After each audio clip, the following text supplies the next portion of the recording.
Ningependa kuwajulisha kuwa hali ya usalama wa nchi inaendelea kuimarika siku hadi siku. Aidha, Jeshi la Polisi linaendelea kutimiza majukumu yake ya msingi ikiwemo ya kuhakikisha linasimamia uwepo wa amani, utulivu na usalama. Katika hili, Jeshi la Polisi linatoa shukrani kwa wananchi na wadau mbalimbali wanaoendelea kutoa ushirikiano wa kiwango kikubwa katika kulinda na kuimarisha amani ya nchi.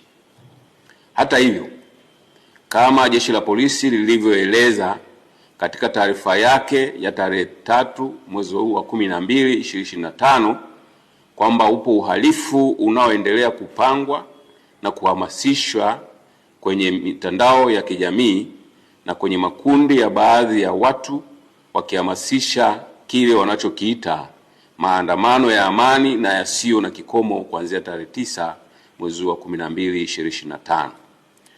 Jeshi la Polisi kwa kushirikiana na vyombo vingine vya ulinzi na usalama vinaendelea kuchukua hatua stahiki dhidi ya uhalifu huo unaopangwa, hivi wananchi msiwe na hofu. Sheria za nchi ikiwepo sheria ya polisi na polisi wasaidizi sura ya 322 kama ilivyofanywa marekebisho mwaka 2023 kifungu cha 43 kifungu kidogo cha kwanza kinatoa maelekezo na masharti ya kisheria kuwa mtu yeyote ambaye ana mpango wa kufanya, kukusanya, kuunda au kupanga mkusanyiko au maandamano ya hadhara anatakiwa kuwasilisha kwa maandishi notisi kuhusu kufanyika kwa mkusanyiko au maandamano hayo kwa afisa wa polisi msimamizi wa eneo hilo, akiainisha yafuatayo: A, sehemu ambayo maandamano yatafanyika au yatafanyikia; B, muda yatakapofanyika; C, madhumuni ya maandamano hayo; na D, maelezo mengine kama waziri atakavyotangaza kwa notisi mara kwa mara kwenye gazeti la serikali.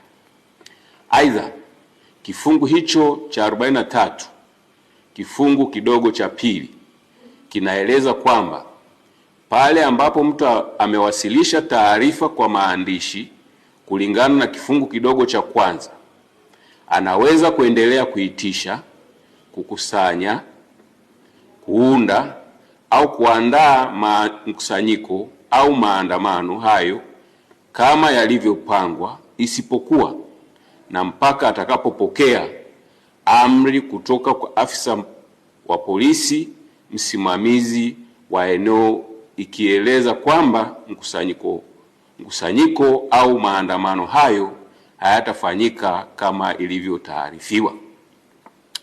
Kifungu cha 43 kifungu kidogo cha tatu kinaeleza kwamba afisa wa polisi ambaye taarifa imewasilishwa kwake kulingana na kifungu kidogo cha kwanza hatatoa amri ya kusitisha chini ya kifungu kidogo cha pili kulingana na taarifa iliyowasilishwa, isipokuwa ameridhika kwamba kufanyika kwa mkusanyiko au maandamano hayo kuna uwezekano wa kusababisha kuvunjika kwa amani au kuathiri usalama wa taifa au kudumisha amri kwa umma au kutumika kwa madhumuni au dhumuni lolote lisilokuwa halali.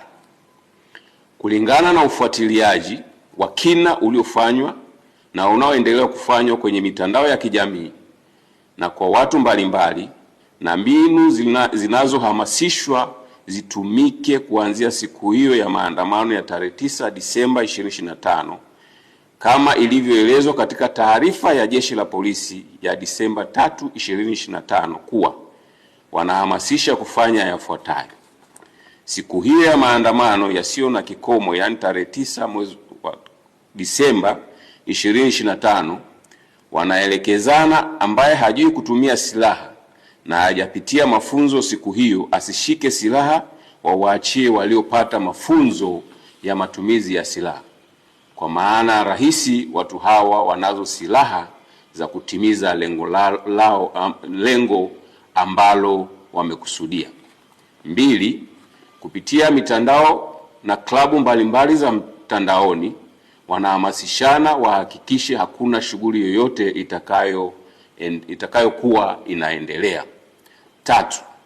Pia wahakikishe wanaharibu na kuchoma moto minara yote ya mawasiliano ili nchi nzima ikose mawasiliano. 4. Wanahamasishana wahakikishe bandari ya Dar es Salaam haifanyi kazi, kwani watafunga barabara zote za kuingia na kutoka bandarini. 5. Siku hiyo na kuendelea wanahamasishana wafunge barabara zote za kuingia na kutoka katika mipaka yote ili kuhakikisha hakuna anayetoka au kuingia nchini. 6. Wanahamasishana kama vijana wakapore mali za watu kwa sababu wanacho kisingizio kuwa wana njaa. 7. Uhamasishaji huo umekwenda mbali zaidi kwa kuhamasisha siku hiyo waende pia kwenye mahospitali ili kuzuia huduma kwa wagonjwa zisitolewe, kwani wakifanya hivyo nchi itasimama. 8. Pia wanahamasishana kuwa watahakikisha wanawafuata popote walipo watumishi wa serikali ili wawadhuru. 9. Wakati hayo yakiendelea kwenye mitandao ya kijamii, tumesikia matamko mbalimbali na wanaoyatoa wanasema wanaohamasisha na wanaohamasishwa wakiandamana siku hiyo tutawakuta wamekatana vichwa huko mitaani. 10. Wapo wengine wameapa na kutamka watakaoandamana wasifike kwenye mitaa yao, kwani watawashughulikia ipasavyo. 11. Wengine wanasema hawatakubali tena kupata hasara walioipata tarehe 29 mwezi wa 10 2025 na siku hiyo na siku zilizofuata, hivyo watahakikisha tarehe 9 mwezi wa 12 2025 na kuendelea wanalinda maisha yao, familia zao na mali zao ili asitokee mtu wa kuwazuia kuendelea na shughuli zao. 12. Wengine wanauliza wanaohamasisha maandamano yasiyo na kikomo ni haki ya aina gani hiyo?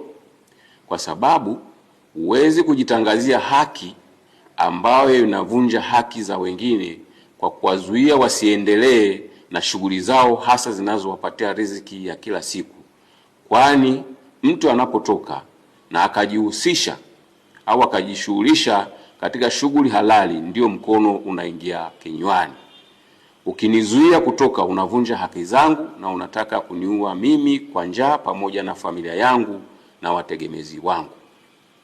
Hivi sasa wameongeza lingine wakihamasishana siku hiyo wabebe petroli kwenye chupa.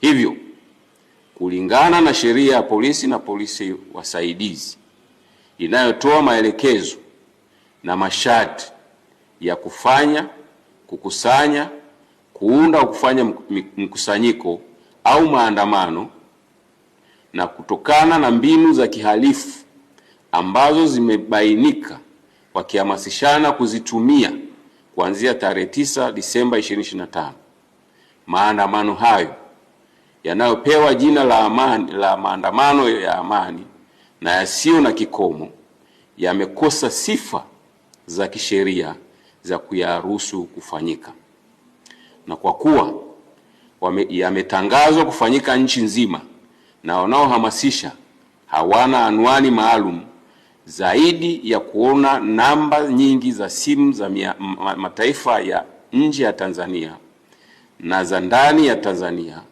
akaunti za mitandaoni za nje na ndani ya nchi ambapo wamiliki wake ndio wanaohamasisha maandamano hayo, na kwa kuwa hakuna barua yoyote iliyofikishwa au kupokelewa na ofisi yoyote ile ya mkuu wa polisi wilaya hapa nchini ya kutoa taarifa ya kufanyika maandamano hayo hadi leo, Jeshi la Polisi linapiga marufuku maandamano hayo yaliyopewa jina la maandamano ya amani yasiyo na kikomo yasifanyike.